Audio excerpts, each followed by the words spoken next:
sure that they knew these were our challenges and our struggles. And so they did make some changes to the guidance, 17.6 in particular. And we're really, really very appreciative of that. So today's meeting, if you want to advance the slides, Jamil, we're going to go through that guidance. And then we are also going to show you our KPI dashboard. We've had a couple conversations about KPIs now, but this is what will eventually serve as our KPI tracker for the Fiscal Research Division and for others who want to see where we're doing, how we're doing, and what progress we're making in the expenditure of funds. And so that is the goal for today. And Lee, I see you are here now. Do you have any other words you wanted to say? Nope, just good afternoon. Thanks everybody for being on, and I think we've got some important stuff to cover. But thanks for starting without me. I appreciate it. No worries. I was at Chet's thing too, and I knew I had a little bit farther to go, so I had to leave a little bit earlier. Okay, next. And then, this was released March 29th. It makes our job so much easier. Josh Peacock sent out the email on April 4th that explains the new guidance, and then that is the link to the new full FAQs here. I think it's like 197 pages. So if you don't want to read all 197 pages, just know that part 17 is the new significant new part, and there is a table at the beginning where Treasury explains and kind of has a track changes version where they say what's new and what it means. And then we're going to go over what's new and then what it means for all of us, keeping in mind that the expenditure deadline of 2026 still applies, and that all the other processes, the KPIs, the Deloitte monitoring, all that's going to stay the same. But I do think this should hopefully help all of us breathe a little bit of a sigh of relief. And we'll talk about a few things that we need to do to make sure all of our obligation documentation is in place and everything like that works. Next slide, please. So there are a number of new FAQs, but the most important section is section 17. And that gives us some clarity on what we have been kind of struggling with. As one, we got ready for the legislative session, and two, how we kind of operate throughout this calendar year. And so we'll go through those one by one, those 5 major issues over the next few slides. Next, please. And I would just say there's a lot of text on here, and it's because we're going to send this back to you as sort of another version of the information we sent you out earlier, but we wanted to give this to you as something to have, and so that's why there's all the text. I'm certainly not going to read it to you. The most important part, though, is that the obligation, we have a new obligation mechanism allowed. This is what Treasury wrote for us. It is our MOUs. So we're super excited that this works. And this is at the state agency NCPRO level. So for our MOUs that we put into place that you all signed when the appropriations were made, those will meet the requirements for obligation. We do need to, because you can see to the left of the slide that those are the conditions, especially the section under and the agreement also satisfies each of, and those 3 conditions. So we need to make sure that our scopes of work are updated. Those are attachment A's, and our budgets and attachment B's are updated by the end of this calendar year. I actually got a couple of questions about individual projects from Fiscal Research, and I've gone back and looked at those, and some of the budgets are really old, and we said that we were going to spend money by a certain time, and we didn't, and that's fine because I know we were doing those in early 2022, and it's been 2 years and things have changed, but I do think we want to get those buttoned up and have everything more accurately reflect what we need it to reflect before the end of this calendar year. So we will be working with you guys on that to make sure we all think and feel like our scopes of work are reflect the current state of things and the budgets reflect the current state of things before the end of the calendar year. If your project has closed out, don't worry about it, but for those of you that still have active projects, we'll continue to work on that. The most important part, other than we're done with obligations, yay, is that we had a lot of questions about whether or not the funds that we had that we use for government services or administration or running our programs were going to be obligated. The MOUs allow us to obligate those funds. So we still have to monitor, NCPRO will still continue to monitor agencies. We will still continue to require a monthly reporting and ensure compliance with the MOUs. But again, the obligation hurdle has been met. So we're pretty excited about that. Just to make sure that those of you might have some questions about what about your MOUs with your subrecipients or your MOUs if you have MOUs with other agencies. You should continue to do your regular processes with them, follow your best practices, follow what's in place. But the actual obligation vehicle from Treasury's perspective is the NCPRO and state agency MOU. And that is completely based on the appropriations as the legislature makes them. So I hope that's clear, and I'm welcome any questions kind of as we go through this process. Next slide, please. So this part hasn't actually changed. If the funds are unobligated, we do have to return them to U.S. Treasury. We are a regular quarterly reporting entity from Treasury's perspective, so our first quarterly report that's due after the obligation deadline is January 31st, 2025. And then Treasury will tell us if there's any unobligated funds, how to return that to them once we finish that report. So there are, I think, there's a little bit of money left right now, and there's also some money that the legislature may reappropriate in this current session. So we will make sure that we get all those SFRF MOUs completed and finalized as soon as possible once this budget passes. Next slide, please. There are some questions about closeout costs, and Treasury did give us some guidance on this. And basically what it means is we can spend money after December 31st, 2026 for the listed purposes. Those are listed on the left-hand side of your screen.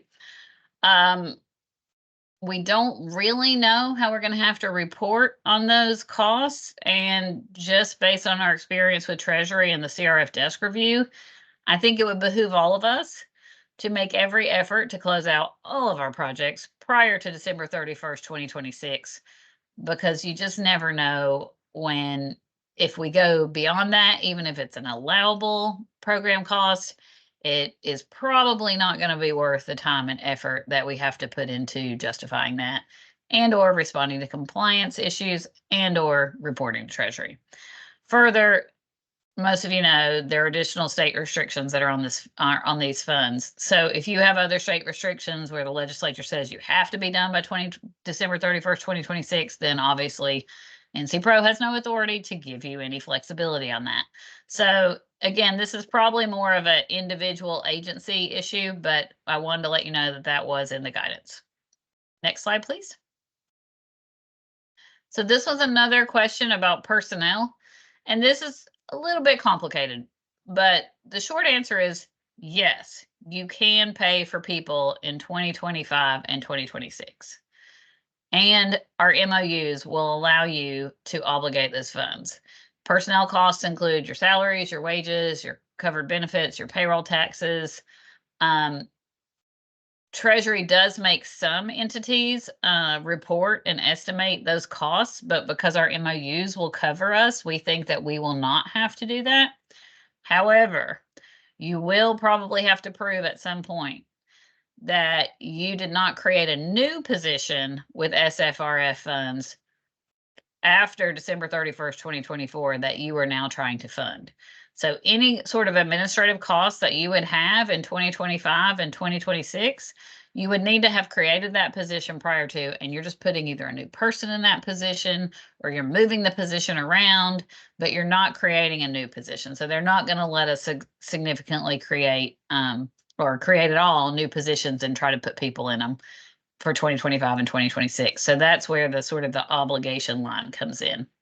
And again, state limits on administrative costs. Some agencies have state limits where the General Assembly has said you can only limit your cost to this amount. Those administrative limits still apply. Next slide, please.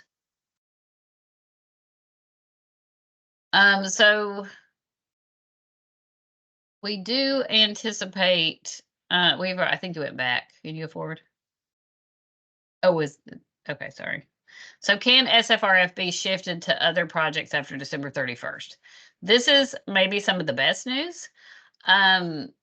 What this means is that, yes, you can, but with conditions. So we can't create new MOUs. We can't have new appropriations for something completely different. And we can only shift money between state agencies that already have MOUs created or within your own MOU. So I'm going to use DEQ as an example because I see CJ and Shadi are on here, and this was a big concern that they had. And frankly, one of the big concerns that we shared with US Treasury. So DEQ has a lot of individual water and sewer projects. And prior to this new obligation guidance, you couldn't, once they said, hey, town of Spindale, you have this amount of money, they couldn't, if the project came in under budget, we were going to lose that money. If the project came in over budget, we didn't have any more money that SFRF that we could put towards it.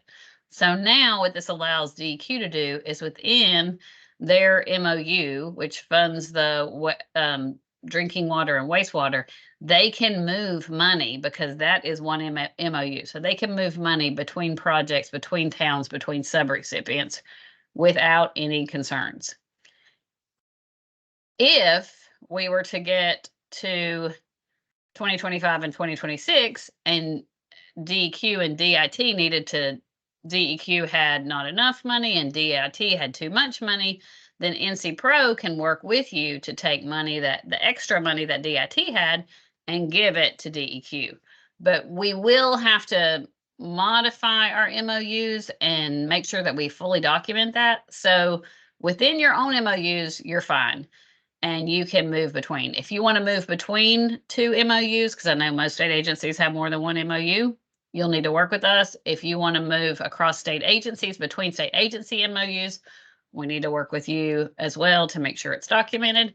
But I think this should relieve a lot of pressure that many of us have been feeling about these funds. So again, thank you to Lee and to our team for helping us, and for all of you, because you provided us with many, many examples and many, many good illustrations of the concerns that we had around the obligation guidance. I know John Williams and the legal teams from many of your departments shared some of our concerns with Treasury through the process of public comment process back in December.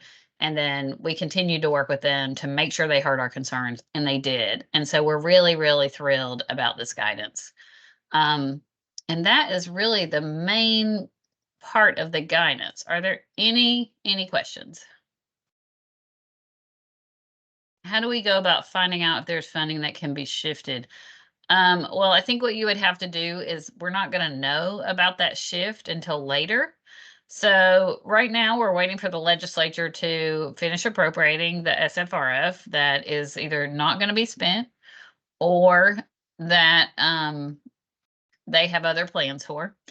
And once they do that, we'll finalize the MOUs, again, ahead of the December 31st, 2024 deadline. And then once we go from there, we'll learn over time if there's any money left. Yeah, Steve, that is a great question. Steve asked, on the monthly expense report, we will continue to report current obligations, even though all the funds are technically obligated already.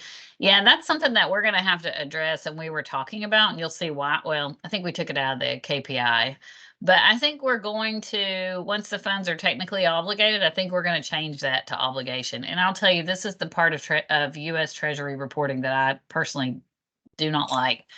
The obligation rules are so different and they change over time. And so then the reporting changes over time. So we are actually waiting right now on Treasury to tell us how we're going to report that MOUs obligate funds.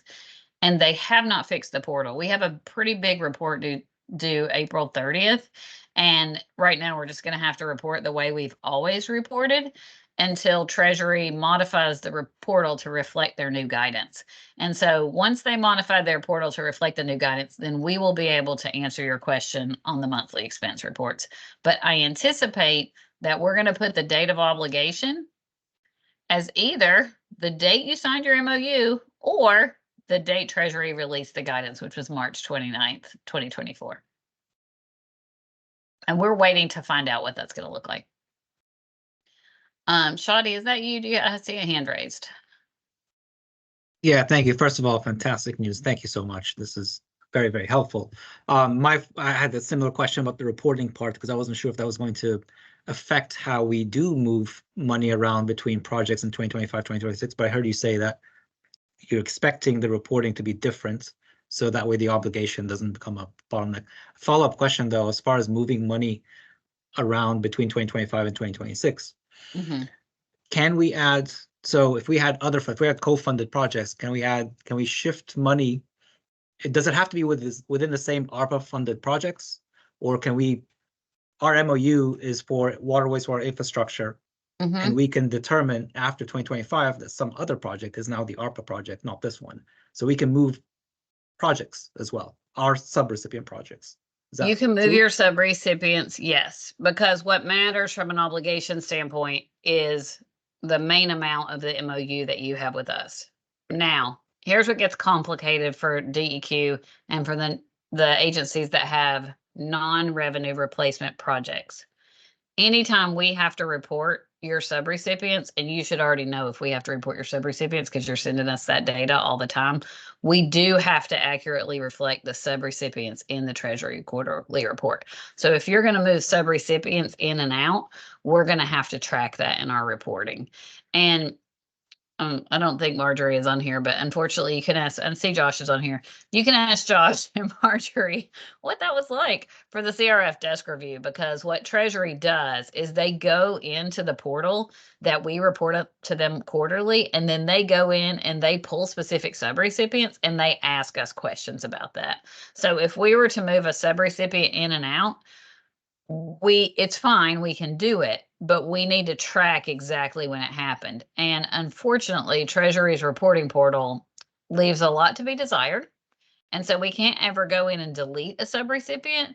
We have to subtract. So say you take a town, Shadi, and there's no way they're going to be finished with their SFRF. So you take the funding out from SFRF and shift it to a different funding source. We have to take their original SFRF amount and just subtract all of that out. So they still are in the Treasury portal, and Treasury may still ask us questions about it later. But we just have to say on this date, we move them to another funding source. And that does create complications from reporting and record keeping, because, I can see us 3 or 4 years from now and we're coming to you and asking you, hey, what about this town? And you're like, well, they never had an SFRF project. And they did. It's just it didn't end up SFRF. And I wish we could delete records out of the portal. And we've asked a bunch of times, but they won't let us do it. So we're just going to have to keep really good records. Thank you. And just to clarify, we can add a brand new subrecipient in 2026, if that's the case. We think you can, yes. And we're just going to, again, we just have to make sure we report it, and we have to make sure that it's tied to a Treasury project. So the MOU is what Treasury calls a project, and that's how we obligate. So yes. Great questions, y'all. I have a question. Yes. With the fact that we have fine-tuned what our administrative costs will be through the period of December 31, 2026, what it shows is that we have monies that then what our interest is to spread that out to our 55 beneficiaries.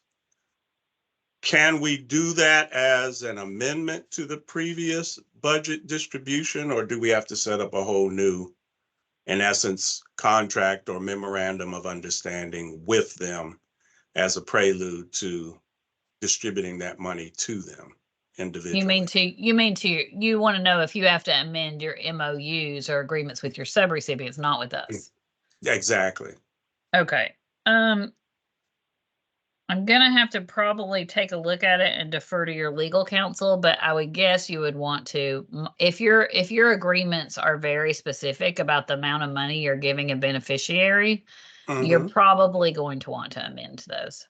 But we'll be happy to help take a look at it and give you some advice on that. Appreciate it. Thank you.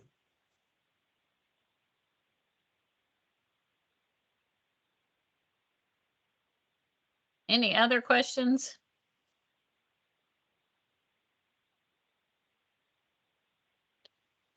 All right, well, we will send these slides out. And again, We are happy to answer questions at any time. So please, please, please ask your grants manager, email us, let us know. We know this is a big change. We're thrilled about the change, but we just got to make sure everybody's all on the same page. Okay, and so next we're going to talk about the KPI dashboard, and Natalie and Suze are going to do that for us. Okay, so Suze is going to be giving us a demonstration using the dashboard she's created through Tableau. But this is just a little bit of a little information that contextualizes what we're trying to do here. So per Session Law 2021-180, NCPRO is required to submit a report to the House Appropriations Committee and Fiscal Research and the Senate Committee on Appropriations and Base Budget on the use of state fiscal recovery funds. And so this dashboard is going to be sort of an external facing tool, one that we also use internally at NCPRO, but it's going to be an external facing tool that you as recipients can explore, see where you're at, contextualize yourself among all the other SFRF projects. It's going to be a tool that other external stakeholders can access to kind of track what North Carolina is doing with this money and what kind of progress is being made. And Suze is going to show you there's a cool sort of map feature that shows you what sort of counties or regions in North Carolina are affected by the funding for each project. And also it's going to be referred to by fiscal and other reporting or state entities to sort of gauge where projects are at, what kind of progress is being made, and what kind of activities are taking place. And this is all related to the, I know, rather tedious KPI collection process that we've been working on for the past year. So this is kind of a culmination of all of that. We're hoping it's going to sort of reward some of your efforts. I know it's been a long process developing KPIs to demonstrate the hard work we know everybody's doing. So this is a great way to sort of wrap it all up in a nice little package that you can access and share and that can be used for reporting. So that being said, I'm going to turn it over to Suze to give us a little demonstration of what the KPI dashboard is going to look like.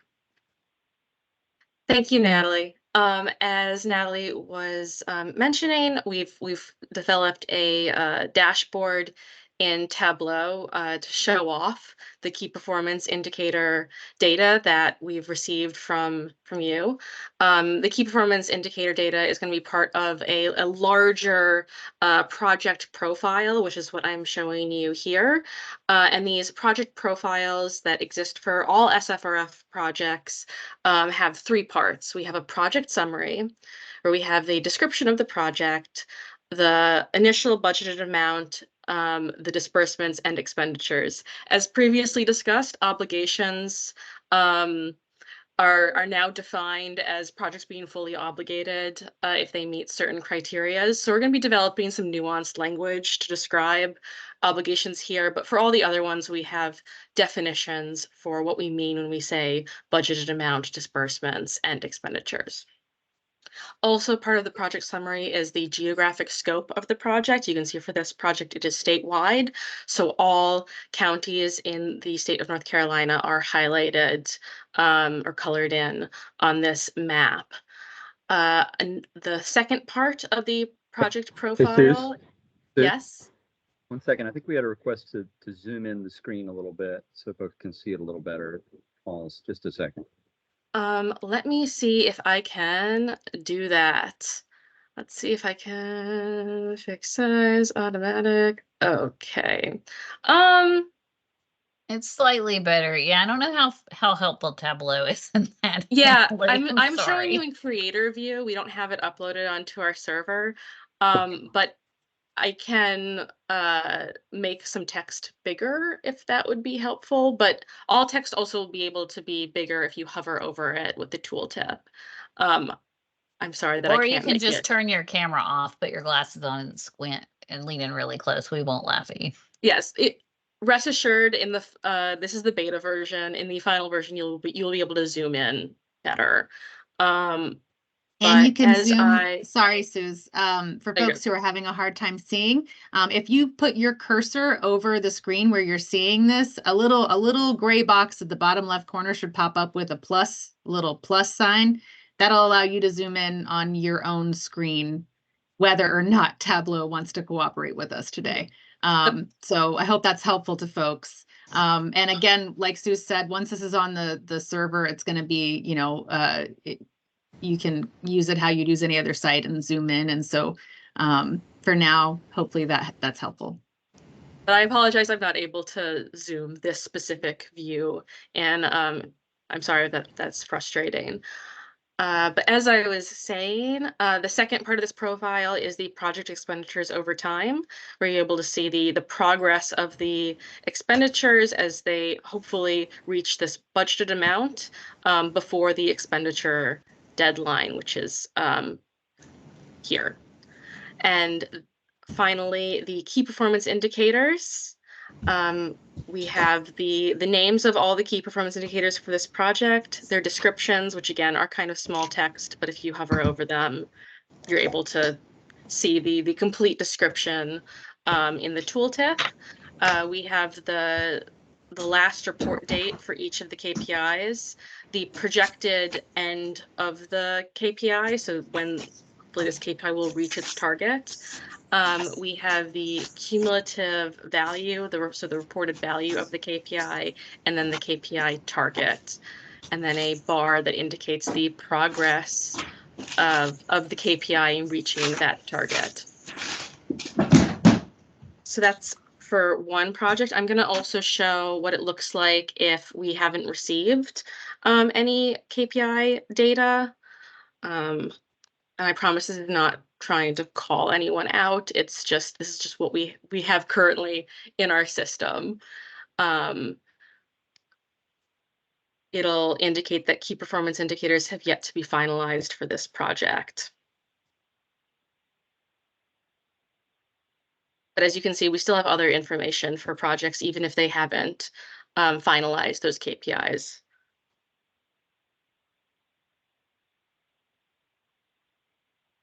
For projects that do have finalized KPIs but haven't reported anything just yet, it'll indicate that no report has been submitted for this KPI, and therefore the cumulative values of the KPI will read as null values, and no progress bars yet, even though, you know, the project might have made progress. We just don't know about it yet because it hasn't been reported to us.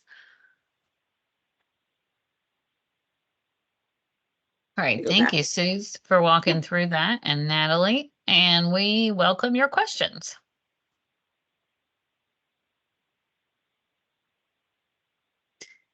Coming off Zoom, I'm coming on camera so you can see. I did put my readers on to try, and I am leaning in, Tommy. Thank you for trying to accommodate my bad vision. Are you gonna share a link to the Tableau so that agencies can look at it before it goes live on your public facing website, so we can catch any errors before the launch? Yes, we can do that. I think as long as we're technologically able to do that. Are we able to do that, Suze? Yeah, we can do that. I can send a Tableau workbook out to people. I believe you will need to have your own Tableau license in order to look at it, but I can also send screen grabs of the profiles so that you can see exactly what will be on it for your project at your request. Thank you. Yeah, let us see if there's, and then if a lot of people want to look at it, we'll see if there's a way we can figure out how maybe our DIT friends can help us figure out how we can share our It won't be me, construction but I site. have other, I Okay. can ask some other friends here. How we can legally share. That's a good question, Steve. When is it scheduled to go live? So we actually were trying to get it done by the end of April. I think we have satisfied fiscal research search's requests for this data, thanks to all of y'all submitting, was it question 7 on the expense reports? Answers and text in question 7. So that really helped buy us a little bit more time. So we are going to go through it. We are hoping to get more agencies submitting, and then maybe we could release it a little bit later in the year. And that might behoove all of us somewhat. It seems like for now, fiscal research seems to be pretty happy with this. But for those of you, if I didn't re-explain it, we are required by law, session law, to provide a quarterly report to hang on, I'll tell you who it is. I just had to look it up today. It is to the General Assembly. I can't remember which committee. It is also to fiscal research, and it is all about the use of funds, the dispersals of disbursements of state fiscal recovery funds.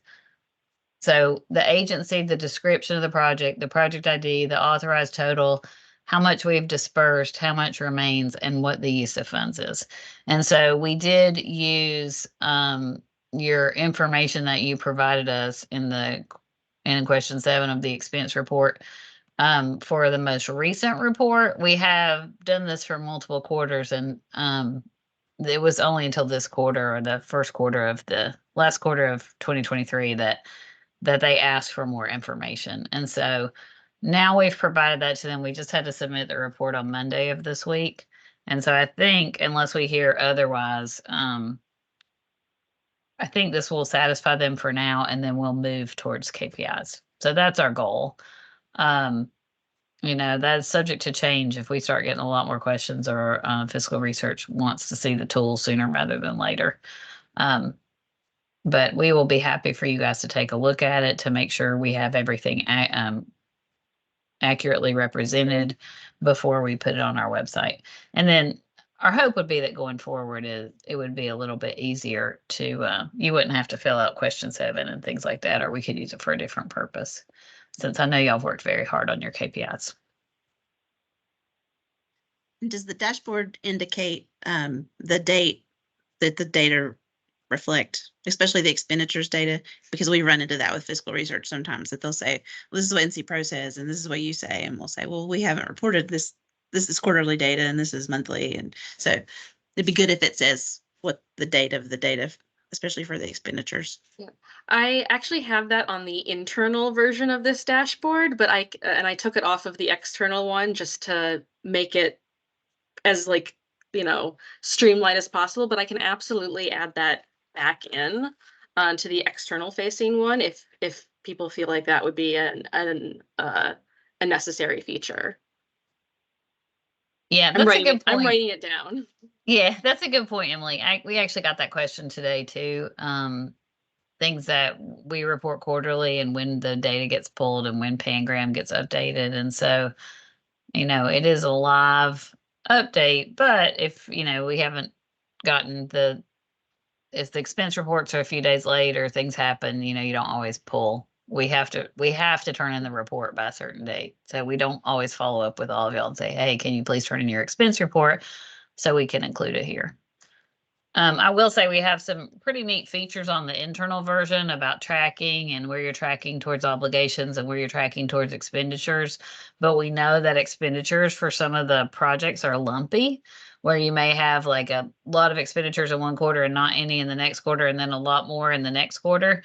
And so we felt like that it's not a feature that we want to put in our external site, because it's really just a straight line kind of, here's the average and here's where we expect it. And so sometimes it looks like expenditures aren't going to be finished before the end of 2026, when we know that they will be.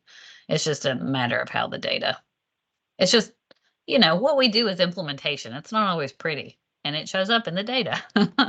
So.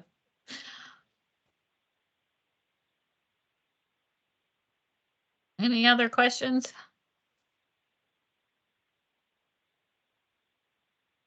We do appreciate the feedback. We are open to more feedback on the tool. So, we want to hear what you think and what you have to say, and we appreciate it.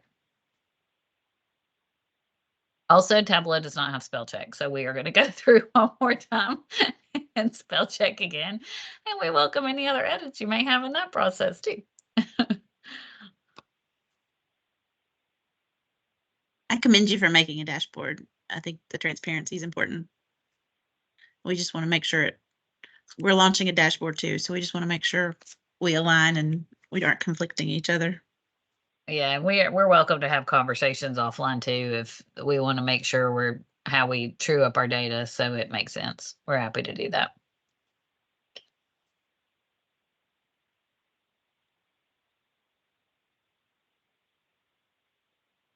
All right. Well, that is all we had for today's agenda. We are happy to stay on and answer any questions if y'all have individual questions for office hours. Again, Josh will send out the slides and we'll figure out the technical challenge of the link and sending you more than screenshots for the KPI dashboard. So thank you for your time and we'll stay on if you have any questions.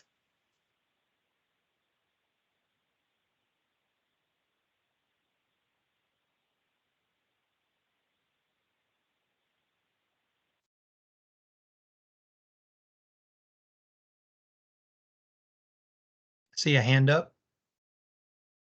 Hi, good afternoon. This is Christine Altio from DOR. Our subrecipient is interested in doing a story on your website, like you mentioned in the past. What's the process and point of contact to go about that? Can you just let your grants manager know? And I'm looking at she is. And she and Jamila and Jesse will work with you on it. Okay. Yep. Great. Thank you. No problem.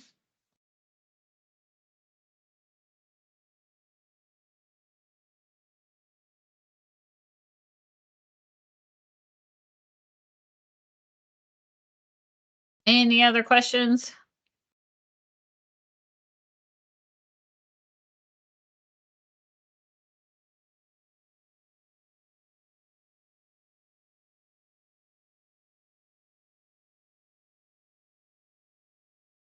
All righty. Well, hearing none, I want to thank you again for your time and we appreciate the collaboration. Have a great afternoon.